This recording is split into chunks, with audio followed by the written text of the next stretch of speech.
Hello மக்களே, welcome to our channel. இன்னைக்கான வீடியோவில் நம்ம எந்த வண்டியை பற்றி ரிவ்யூ எடுக்கிறோம் பார்த்தீங்கன்னா, பஜாஜோட சிடி 110X பற்றி தான் இந்த வீடியோவில் சொல்ல போகிறோம். இல்லை பார்த்தீங்கன்னா உங்களுக்கு ஏற்ற மாதிரி ஒரு பட்ஜெட் ஃப்ரெண்ட்லியான பைக்கு இந்த வீடியோவில் நம்ம சொல்ல போகிறோம். இல்லை பார்த்தீங்கன்னா இந்த 2025 மாடலில் நிறைய ஃபீச்சர்ஸ் ஸ்பெசிஃபிகேஷன் எல்லாம் கொஞ்சம் நிறைய சேஞ்ச் ஆகிருக்கு. அதில் என்னென்ன சேஞ்சஸ் எல்லாம் பண்ணியிருக்காங்க, என்னென்ன ஃபீச்சர்ஸ்லாம் நல்லா இருக்குன்னு அப்படியே நம்ம இந்த வீடியோவில் பார்க்கலாம். சேனலுக்கு யாராவது புதுசாக இருந்தீங்கன்னா மறக்காமல் சப்ஸ்கிரைப் பண்ணிட்டு வீடியோ பாருங்கள். வாங்க வீடியோக்குள்ளே போகலாம். ஃபர்ஸ்ட் நம்ம லைட்ஸ்லேருந்து ஆரம்பிச்சிடலாம். லைட்ஸ் பார்த்தீங்கன்னா நம்மளுக்கு எந்த ஒரு சேஞ்சஸும் இல்லை. அதில் பார்த்தீங்கன்னா நம்மளுக்கு ஹாலோஜன் தான் தந்திருக்காங்க. இண்டிகேட்டர்ஸும் பார்த்தீங்கன்னா நம்மளுக்கு ஹாலோஜன் தான் வந்திருக்கு.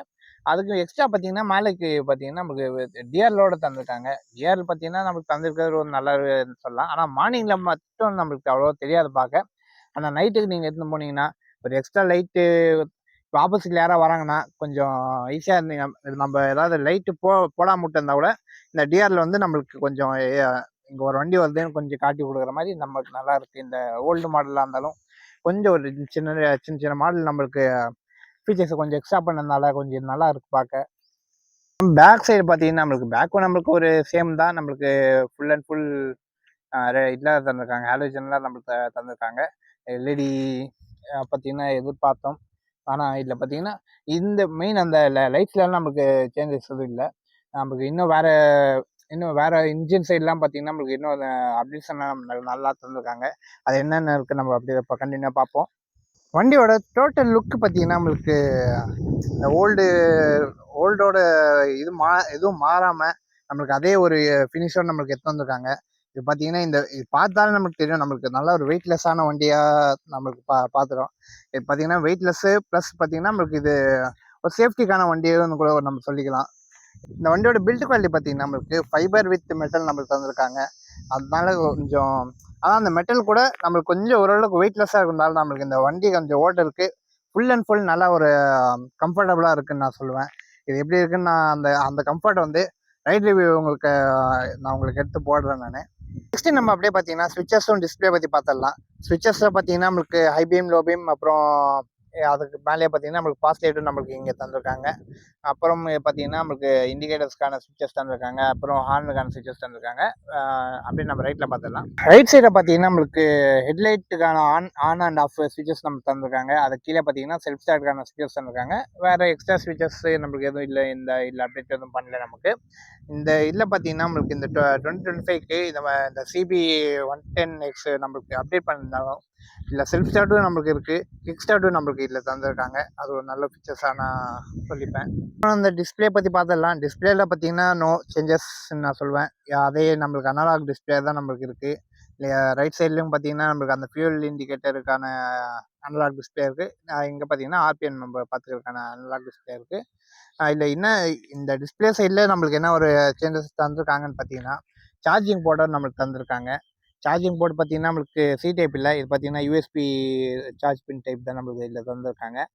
இது ஒரு ஃபீச்சர்ஸ்ன்னு சொல்லிக்கலாம். எங்கே நம்மளுக்கு ஏதாவது ஏதாவது நம்ம போகிறோன்னா இந்த வண்டி வச்சுக்கிட்டு சார்ஜ் நம்மளுக்கு எப்பயும் நம்மளுக்கு இப்போது பார்த்தீங்கன்னா எந்த ஸ்மார்ட் ஃபோன் சொல்ல முடியாது. அதில் சில பல ஸ்மார்ட் ஃபோனெல்லாம் நம்மளுக்கு கொஞ்சம் சார்ஜ் எல்லாம் கொஞ்சம் சீக்கிரம் டவுன் ஆகும்.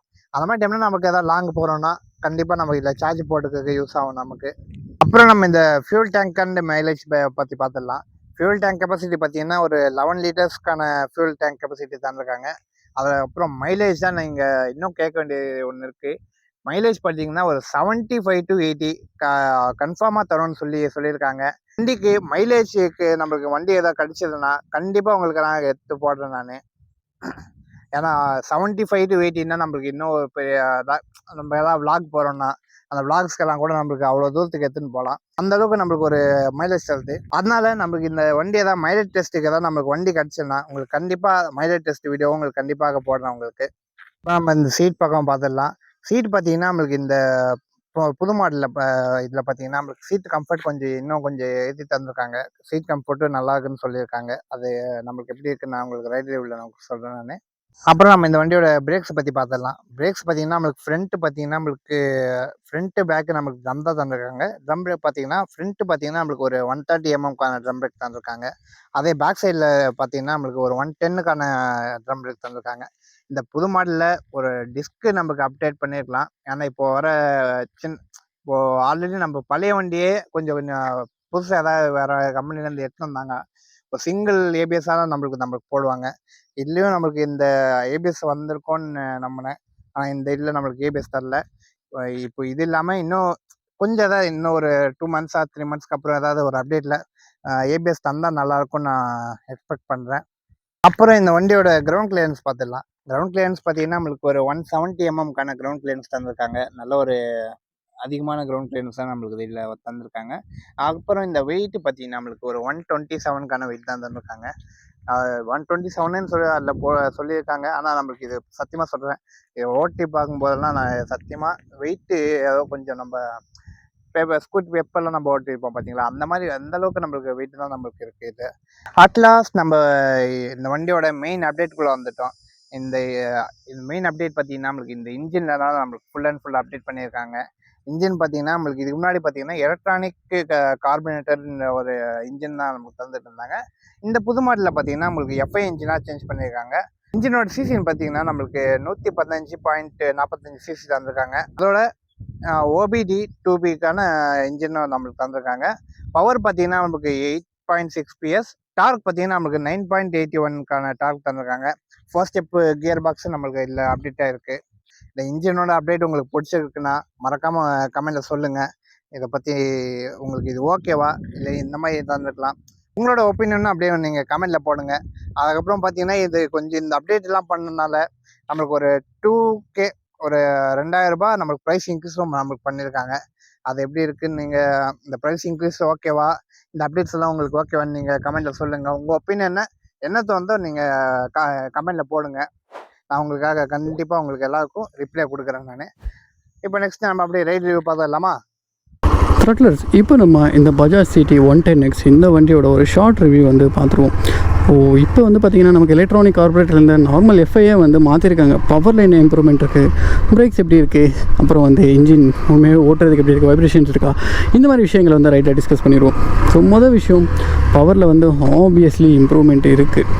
ஸோ பவர் வந்து பழைய எலக்ட்ரானிக் கார்பரேட்டரை வந்து நம்ம கம்பேர் பண்ணும்போது இதில் வந்து நல்ல ஒரு சின்ன இம்ப்ரூவ்மெண்ட் வந்து தெரியுது. ஸோ அதுக்கப்புறம் வைப்ரேஷன்ஸ் வந்து இருக்கான்னு வந்து பார்த்திங்கன்னா கண்டிப்பாக வைப்ரேஷன்ஸ் வந்து பெருசாக எந்த இடத்துலையும் எனக்கு ஃபீல் ஆகலை. ஏன்னா பஜாஜ் வந்து இப்போ ரீசெண்டாக வர வண்டிங்க எல்லாமே நல்லா அப்டேட் பண்ணிட்டு வராங்க. ஸோ மீன்ஸ் வந்து நமக்கு இன்ஜின் ரிஃபைன்மெண்ட்ஸ் வந்து நல்லாவே ஃபோக்கஸ் பண்ணிட்டு வராங்க. ஸோ இந்த வண்டியிலுமே வந்து பார்த்திங்கன்னா பழைய வண்டியில் நல்லா வைப்ரேட் பண்ணுங்க. இப்போ பாருங்கள், நான் ஃபுல் ஆக்சிலேட்டர் க்ளோஸ் பண்ணுறேன், ஃபுட் பேக்ஸில் ரொம்ப சின்னதாக ஒரு வைப்ரேட் இருக்கே தவிர ஹேண்டில் பாரில் ஆகட்டும், டேங்க்கில் ஆகட்டும், எந்த இடத்துலையுமே பெரிய வைப்ரேஷன்ஸ் எதுவும் கிடையாது. ஸோ கியர் வந்து பார்த்திங்கன்னா இன்னும் கொஞ்சம் ரிஃபைன் பண்ணால் நல்லாயிருக்கும்னு எனக்கு தோணுது. நம்ம ரீசெண்டாக பிளாட்டினா வந்து ரிவ்யூ பண்ணியிருந்தோம், அதில் வந்து ஓரளவுக்கு நல்ல வெல் ரிஃபைண்டாக இருந்தது. பட் அதை கம்பேர் பண்ணும்போது இதில் கொஞ்சம் இம்ப்ரூவ்மெண்ட்ஸ் கொடுத்தா நல்லாயிருக்குமோ அப்படின்ற மாதிரி கியரில் வந்து தோணுது. இப்போ பவர் வந்து பார்த்திங்கன்னா நல்ல ஒரு லீனியரான பவர். என்ன ரீசன் வந்து பார்த்திங்கன்னா நமக்கு வந்து இதெல்லாம் மைலேஜ் ஃபோக்கஸ் பண்ண வண்டிங்க. ஸோ அதனால் அதுக்கேற்ற மாதிரி கொடுத்துருக்காங்க. முன்னாடி ஒரு சின்ன பாட்ஹோல்ஸ் இருக்குது, எந்த மாதிரி இருக்குது, சஸ்பென்ஷன் எந்த அளவுக்கு இருக்குது அப்படின்றத வந்து பார்த்துருவோம். சஸ்பென்ஷன் நல்ல சாஃப்ட்வேர் சைடுங்க. ஸோ உண்மையாகவே வந்து நீங்கள் ஒரு சிட்டியில் இந்த மாதிரி day to day family comfort ஃபோக்கஸாக வாங்குறவங்க இந்த வண்டியை வந்து தாராளமாக வாங்கிக்கலாம். நெக்ஸ்ட்டு மைலேஜுமே வந்து பார்த்திங்கன்னா உங்களுக்கு ஒரு 70 to 75 தாராளமாக இந்த வண்டிங்க வந்து கொடுத்துரும். அதில் வந்து எந்த மாற்றங்களும் இல்லை. ஸோ ப்ளஸ் வந்து நமக்கு இன்ஜினோட வைப்ரேஷன்ஸ் வந்து பெருசாக இல்லை. ஸோ நம்ம கம்ஃபர்ட்டுமே வண்டியில் வந்து பார்த்திங்கன்னா நல்லா ஆஃபர் பண்ணுது. சஸ்பென்ஷன் பாருங்கள், மறுபடியும் நான் இந்த இடத்துல செக் பண்ணுறோம், ரொம்பவே நல்லாயிருக்கு. ஒரு பட்ஜெட் ஃப்ரெண்ட்லியாக பெருசாக வந்து உங்களால் சர்வீஸ்க்கெல்லாம் அஃபோர்ட் பண்ண முடியாது, மைலேஜ் அதிகமாக தரணும் அப்படின்னு நினைக்கிறவங்க கண்டிப்பாக இந்த வண்டியை வந்து ப்ரிஃபர் பண்ணுங்கள். இப்போ வெயிட்டுமே வந்து பார்த்திங்கன்னா ஒரு 127 kgs வந்து இருக்குது. அதனால் நீங்கள் கண்டிப்பாக நீங்கள் வந்து ஒரு லாங் ரைடில் வந்து போகும்போது ஆப்போசிட்டில் ஏதாச்சும் வெஹிக்கல்ஸ் வந்துச்சுன்னா கண்டிப்பாக இந்த வண்டி வந்து அலாயாது வெயிட் வந்து ஓரளவுக்கு இருக்குது. அதனால் கண்டிப்பாக வந்து வாங்கலாம். ப்ளஸ் வந்து நமக்கு இப்போ இன்றைக்கி மாடர்ன் டேட்டுக்கு ஏற்ற மாதிரி 4 அடி சொன்ன மாதிரி USB சார்ஜ் இந்த மாதிரி விஷயங்கள்லாம் கொடுத்துருக்காங்க. மைலேஜ் டெஸ்ட் எத்தனை பேருக்கு வேணும் மறக்காம கீழே கமெண்ட் செக்ஷனில் சொல்லுங்கள். ஸோ அடுத்த ஒரு வீடியோவில் வந்து நான் ட்ரை பண்ணுறேன். ஸோ அன்டில் தட் அடுத்த ஒரு வீடியோவில் வந்து மீட் பண்ணுவோம்.